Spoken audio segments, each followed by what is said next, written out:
Neuroscientists scanned the brains of chronic overthinkers and found something disturbing. Their brains never turn off. And I'm not talking about staying awake. I'm talking about a brain that analyzes, questions, and replays every single moment, even when you're trying to relax. If you've ever spent 2 hours replaying a 5-second conversation, if you've analyzed a text message for hidden meanings that probably aren't there, if you make a simple decision and then question it 17 different ways, this isn't anxiety. This isn't lack of confidence.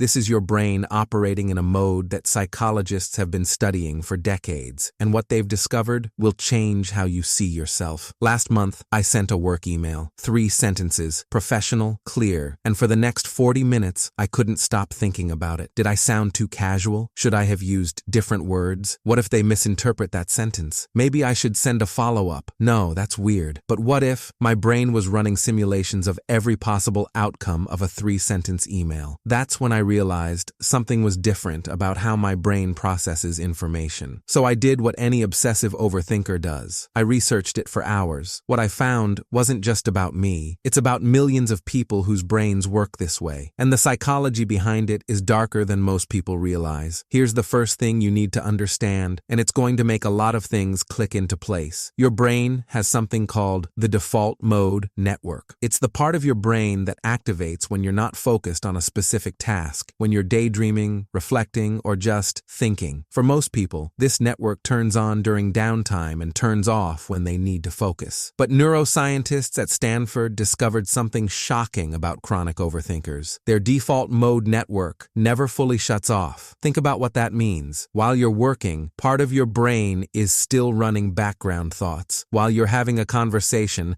another part is analyzing what you said 3 minutes ago. While you're trying to sleep, your brain is reviewing the day and planning tomorrow and replaying that awkward moment from 6 years ago. It's like having 50 browser tabs open at all times, and you can't close them. This isn't a personality flaw. This is measurable brain activity. Studies from the Journal of Neuroscience show that people who overthink have significantly higher baseline activity in their default mode network. Your brain is literally wired to think more. But here's where it gets complicated. The second reason is actually connected to intelligence, and that's the part nobody talks about. Overthinkers have hyperactive pattern recognition systems. Your brain is incredibly good at spotting patterns, connections, and possibilities. This is actually a sign of higher cognitive function. But there's a dark side. When you can see multiple patterns, you see multiple outcomes. When you analyze conversations, you detect subtext that might not even exist. When you make decisions, you calculate dozens of potential consequences. Research from Cambridge University found that people with higher analytical intelligence are significantly more likely to overthink because their brains automatically run what-if scenarios. You're not overthinking because you're anxious. You're overthinking because your brain is doing what it's designed to do: predict, analyze, protect. The problem? Modern life doesn't need that level of threat analysis for a text message or an email. Your brain evolved to spot dangers in the environment. Now it's spotting dangers in social interactions, work emails, and everyday decisions. And once your brain identifies a potential problem, it won't let go until it's solved. But social situations don't have clean solutions, so your brain just keeps processing. This is why you can spend hours analyzing something that took 5 seconds. But the third reason is the one that actually causes the most damage. Your brain's threat detection system is hypersensitive. There's a part of your brain called the amygdala, your emotional alarm system. It's supposed to alert you to danger. In overthinkers, brain scans show the amygdala is more reactive and stays activated longer. Here's what that means in real life. You send a message. Someone doesn't respond immediately. Your amygdala flags this as a potential threat. They're mad at you. You said something wrong. The relationship is damaged. Your logical brain knows this is probably not true, but your threat system is already activated. So your thinking brain tries to solve the threat by analyzing every word you said. This is called threat rumination in psychology.